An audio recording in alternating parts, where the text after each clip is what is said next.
100 years, I see a heroic story.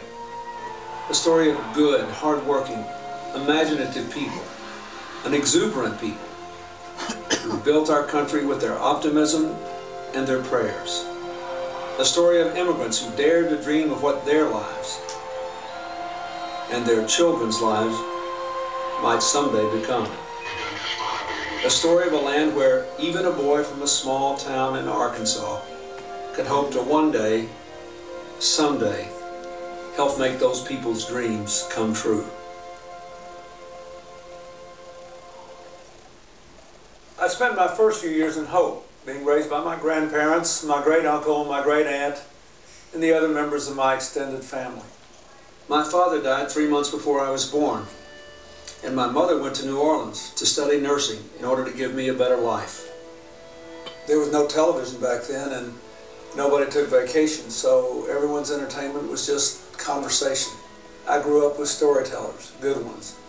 I really feel that I owe my family and my extended family a lot, not only for the values and the love and the caring they gave me, but for the passionate interest that they helped me develop in all kinds of people, in their problems and their promise. Well, it's 1 for the morning, 2 for the show, 3 to get ready now, go, cat, go, but don't. It was in high school that my interest in music flourished, and I became passionate about playing the saxophone. But despite all the happiness music brought me, I also fell in love with the idea of public service.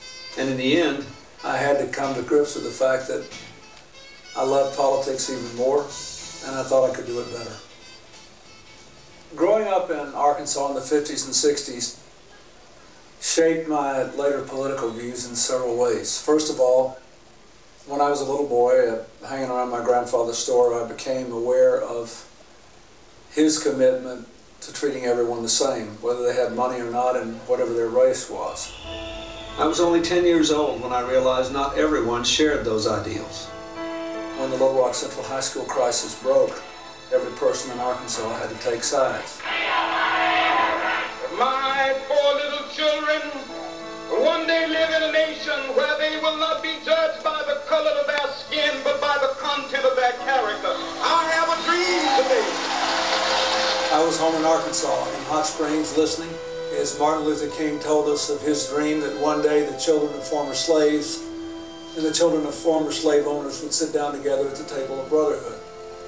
That speech remains the greatest political speech of my lifetime, the clearest clarion call to the more perfect union of America in the 21st century. But after I heard it, my commitment to civil rights and equal opportunity for all Americans was deeper than it had ever been, and it stayed with me for a lifetime. Yes, the magic of the singing of the songs we have sung. I was really blessed by the educational opportunities I had starting with college. I think they had a lot to do with whatever success I had later in life. I also met a lot of lifetime friends when I was at Georgetown, when I was at Oxford, when I was at Yale. Of course, the most important friend I made was Hillary. We met in the law library one night at Yale. We've been together ever since. It was a lucky night when she put her book down and walked across the library and said, since I've been staring at her, we at least ought to know each other's names. I'm glad she made that trip. After graduation, most of my classmates headed off for new frontiers, but I always knew I wanted to go back home. I decided to run for Congress in 1974. We made a good race, we got awfully close, and it was the beginning of a successful political life for me at home. The next year I went back to teaching, and Hillary and I were married. In 1976 I ran for and was elected Attorney General. 2 years later I became the country's youngest governor. I was very, very good at doing what I wanted to do, but not so very good at listening to other people about what they wanted to do or how they wanted it done. And so I was defeated in 1980, becoming the youngest ex-governor in American history. I remember one day an old man in overalls looked at me and said, you know, I cost you 11 votes in the last election. He said, me, my wife, my 2 boys, their wives, and 5 of my friends, we all voted against you. And I asked him why. He said, well, I just had to. You raised my car license. So I laughed and I said, well, let me ask you something, mister. If I were to run again, would you consider voting for me? He said, sure I would. I said, why? He said, because we're even now. I laughed and ran to the payphone and called Hillary and said, I think we got a chance. And sure enough, we did. I have been given something that few people get in life, a second chance to serve the people. That night marked the beginning of 4 more terms as governor. I was determined to improve Arkansas and to lay the foundation for a better future, not just for my own daughter, but for all the children growing up there. During my tenure, we overhauled the entire educational system, became first in national job growth, and kicked the door wide open for minorities and women to be full partners in our state government. I'll always be grateful that I had a chance to serve as governor. I loved every day of it. I still think about it all the time. And most important, I think that the people of our state were better when I stopped than when I started. Today, I proudly announce my candidacy for President of the United States of America.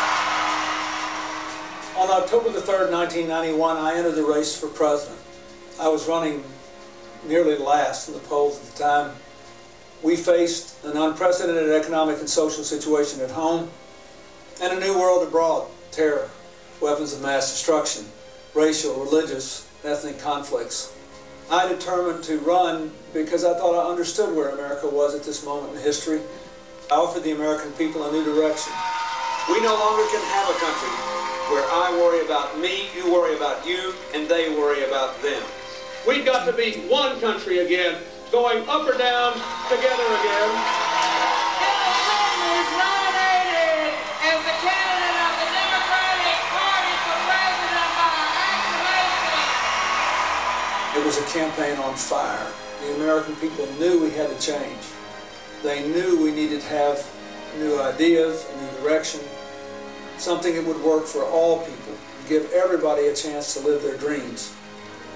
When the history of this campaign is written, they may say, well, Bill Clinton took a lot of hits in this campaign. But I want you to know something. The hits that I took in this election are nothing compared to the hits that the people of this state and this country are taking every day of their lives. We knew pretty early on election night in 1992 that I had won. Hillary and I went up and said a prayer and asked for God's guidance in the work that was ahead. Then we went out on the stage at the old State House. Let us all join in welcoming the next president of the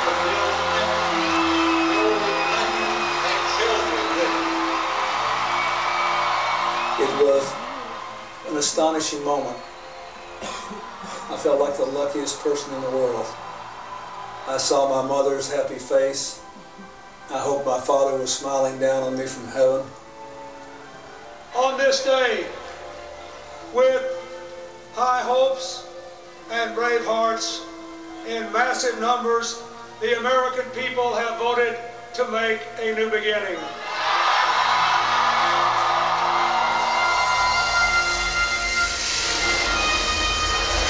Thomas Jefferson believed that to preserve the very foundations of our nation, we would need dramatic change from time to time.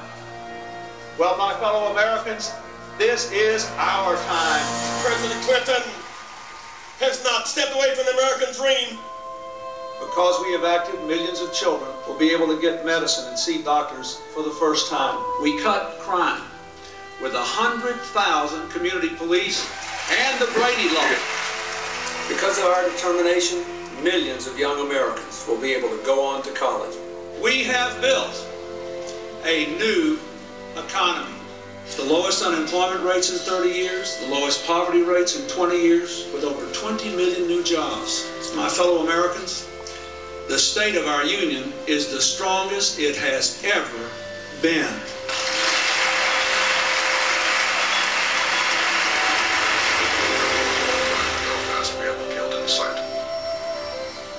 From Belfast to Jerusalem, our administration helped Catholics and Protestants, and Jews and Arabs walk the streets of their cities with less fear of bombs and violence. In Kosovo, we brought down one of the most brutal dictators of the century without losing a single American life.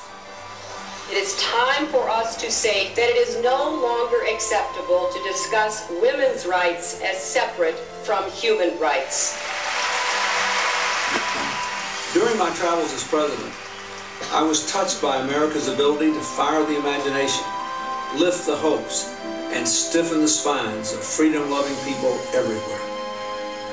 I've had the privilege of being a friend of presidents since late President Eisenhower. But on the subject of peace, I have never known someone with your dedication, clear-headedness, focus, and determination. Few leaders of the United States have such a feeling for the position of the black people and the minorities and the disabled in this country.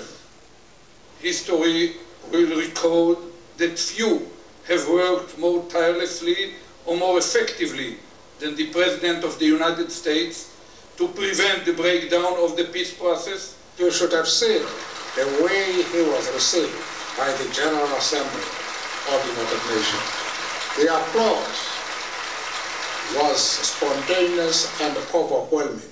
If you look at the American economy, you look at the respect with which America is held right around the world today. If you look at the standing and authority of the president, it's a pretty impressive record for anyone. That is the man, my friend, who I respect so much. While my chapter in the White House is now a part of history, America's story is still unfolding. It's a dazzling, brave, improbable story. And each of us is blessed to have played our part in it. Hillary, Chelsea, and I are as awed today by the majesty of America as we were the very first day we arrived in the White House.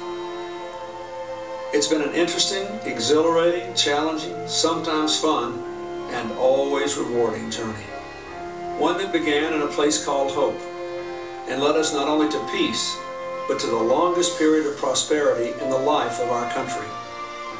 I'm humbled by our people's greatness, and perhaps even more important, by your goodness. We have been a most fortunate and deeply blessed nation. To be alive at this moment in America is both an honor and a responsibility we all share. As I look to the future, I see America leading the world toward a global community of shared prosperity, shared responsibilities, and respect for our common humanity. All right, tell me, how you like it? How did you like it? All right.